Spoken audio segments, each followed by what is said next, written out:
ನಮಸ್ತೆ ಎಲ್ರಿಗೂ. ಕೊನೆ ಕಾರ್ತಿಕ ಸೋಮವಾರದ ಆರ್ಥಿಕ ಶುಭಾಶಯಗಳು. ಕಾರ್ತಿಕ ಸೋಮವಾರ 4 ವಾರ ಬರೋದ್ರಿಂದ ಈ ಕೊನೆ ವಾರ ಆಯಿತು. ನಮ್ಮ ಮನೇಲಿ ಮನೆ ದೇವರು ಪೂಜೆ ಹಾಗೂ ರಾಯರ ಪೂಜೆ ಇಟ್ಕೊಂಡಿದ್ವಿ. ಹಿಂದಿನ ದಿನ ರಾತ್ರಿಯೇ ಎಲ್ಲನೂ ಕ್ಲೀನ್ ಮಾಡಿಕೊಂಡು ದೇವಸ್ಥಾನ ಮೇಲೆ ಬೆಳಗ್ಗೆ ರೆಡಿ ಮಾಡ್ಕೊಂಡಿದ್ದೆ. ಬೆಳಗ್ಗೆ ಎದ್ದು ಫೋಟೋಗೆಲ್ಲ ಕುಂಕುಮ ಇಟ್ಟು ಹೂವು ಅಲಂಕಾರ ಮಾಡಿಕೊಂಡು ಸಿಂಪಲ್ಲಾಗಿ ಪೂಜೆ ಸ್ಟಾರ್ಟ್ ಮಾಡ್ಕೊಳ್ಳೋ ಅಂತೇಳಿ ಫಸ್ಟು ಮನೆ ದೇವರಿಗೆ ಪೂಜೆನ ಸ್ಟಾರ್ಟ್ ಮಾಡಿಕೊಂಡೆ. ಎಡೆಗೆ ಅಂತೇಳಿ ಸ್ವಲ್ಪ ಅನ್ನ ಇಡಲೇಬೇಕು. ಯಾಕಂದರೆ ಎಡೆ ಏನಾದರೂ ಇಡಲೇಬೇಕು ನಾವು ಒಂದು ವಾರ ಕಾರ್ತಿಕ ಸೋಮವಾರದಲ್ಲಿ.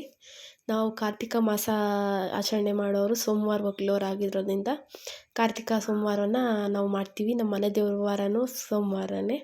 ಹಾಗಾಗಿ ನೈವೇದ್ಯ ಇಟ್ಬಿಟ್ಟು ದೀಪ ಹಚ್ಕೊಂಡು ನಮ್ಮ ಮನೆ ದೇವ್ರ ಪೂಜೆನ ಮಾಡಿಕೊಂಡೆ.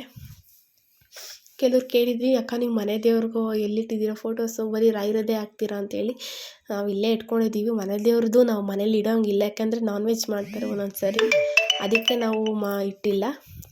ರಾಯರ ಫೋಟೋ ಅಷ್ಟೇ. ಫಸ್ಟ್ ನಮ್ಮ ಮನೇಲಿ ನಾನ್ ವೆಜ್ ಏನು ಮಾಡಲ್ಲ ಇವಾಗ. ಅದು ಮನೆ ದೇವ್ರ ಫೋಟೋನು ಮಾಡಿಸ್ಬೇಕು ಅಂದ್ಕೊಂಡಿದ್ದೀವಿ. ನೋಡೋಣ, ತುಂಬ ದೊಡ್ಡದಾಗಿ ಮಾಡಿಸ್ಬೇಕು. ಅಮೌಂಟ್ ಶಾರ್ಟೇಜ್ ಆಗಿರೋದ್ರಿಂದ ಸುಮ್ಮನೆ ಇದ್ದೀವಿ ಅಷ್ಟೇ. ಸರಿ ಅಂತೇಳ್ಬಿಟ್ಟು ರಾಯರಿಗೂ ನೈವೇದ್ಯ ಇಟ್ಟು ಪೂಜೆನ ಸ್ಟಾರ್ಟ್ ಮಾಡಿಕೊಂಡೆ. ಇದು ಕೊನೆ ಕಾರ್ತಿಕ ಸೋಮವಾರ ಆಗೋದ್ರಿಂದ ಬೇಗ ಪೂಜೆ ಮಾಡ್ಕೊಂಡು ದೇವಸ್ಥಾನಕ್ಕೆ ಹೋಗೋಣ ಅಂತ ಹೇಳ್ಬಿಟ್ಟು ಬೇಗ ಪೂಜೆ ಮುಗಿಸ್ಕೊಂಡೆ. ರಾಯರಿಗೆ ಸಂಕಲ್ಪ ಇಟ್ಟೆ. ರಾಯರೇ ಈ ರೀತಿ ಇದೆ ಅಂತೇಳಿ ನನ್ನ ಸಂಕಲ್ಪ ಸೇವನೆ ಇಟ್ಟೆ. ರಾಯರು ಹೂ ಪ್ರಸಾದ ಕೂಡ ಕೊಟ್ಟರು. ಆನಂತರ ನಾನು ನಿಮಗೆ ಹೇಳಿರೋ ಹಾಗೆ ನಾನು ಹೂ ಪ್ರಸಾದ ವೀಡಿಯೋಸ್ನ ಹಾಕೋಲ್ಲ. ಒಂದೊಂದು ಸಾರಿ ಹಾಕ್ತೀನಿ, ಬಟ್ ನಂಗೆ ಅಷ್ಟೊಂದು ಇಷ್ಟ ಆಗೋಲ್ಲ. ಅದು ಕೆಲವರು ನಮ್ಮದು ಶೋಕಿಗೆ ಹಾಕ್ತೀವಿ ಅಂತಂತಾರೆ. ಹಾಗಾಗಿ ನಾನು ಹೂ ಪ್ರಸಾದ ವೀಡಿಯೋನ ಹಾಕೋಕ್ಕೆ ಹೋಗಲ್ಲ. ಸರಿ ಅಂತೇಳ್ಬಿಟ್ಟು ರಾಯರಿಗೆ ಪೂಜೆನ ಮಾಡಿಕೊಂಡೆ.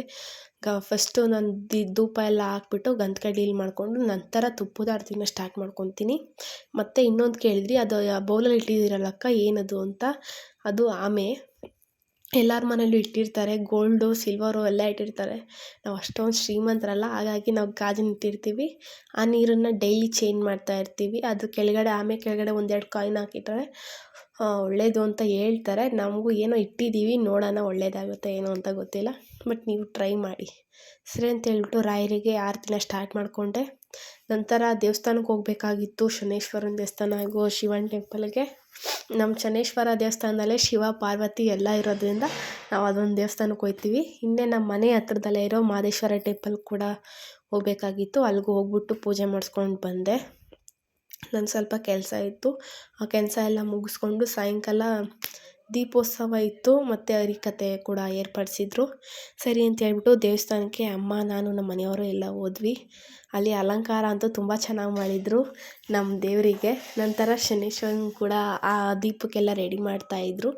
ಸರಿ ಅಂತ ಹೇಳ್ಬಿಟ್ಟು ನಾವು ಒಂದು ದೀಪ ಎಲ್ಲ ಹಚ್ಚೋಕ್ಕೆ ಸ್ಟಾರ್ಟ್ ಮಾಡಿಕೊಂಡು ದೀಪ ಎಲ್ಲ ಹಚ್ಚಿ ನಾನು ಎಲ್ಲ ದೇವ್ರುಗಳಿಗೂ ಪೂಜೆ ಮಾಡ್ಕೊಂಡು ಬಂದೆ. ನಂತರ ಪ್ರಸಾದ ತಿಂದ್ಕೊಂಡು ಮನೆಗೆ ಹೊರಟ್ವಿ. ನಾನು, ನಮ್ಮ ಮನೆಯವರು, ಅಮ್ಮ ಎಲ್ಲ. ಹಸ್ಗಳೆಲ್ಲ ನಮ್ಗೆ ಕಾಯ್ತಾಯಿದ್ದು, ಹಾಗಾಗಿ ಬೇಗ ಮನೆಗೆ ಹೊರಟ್ಬಿಟ್ವಿ. ನಮಸ್ತೆ, ಮತ್ತೆ ಸಿಗೋಣ.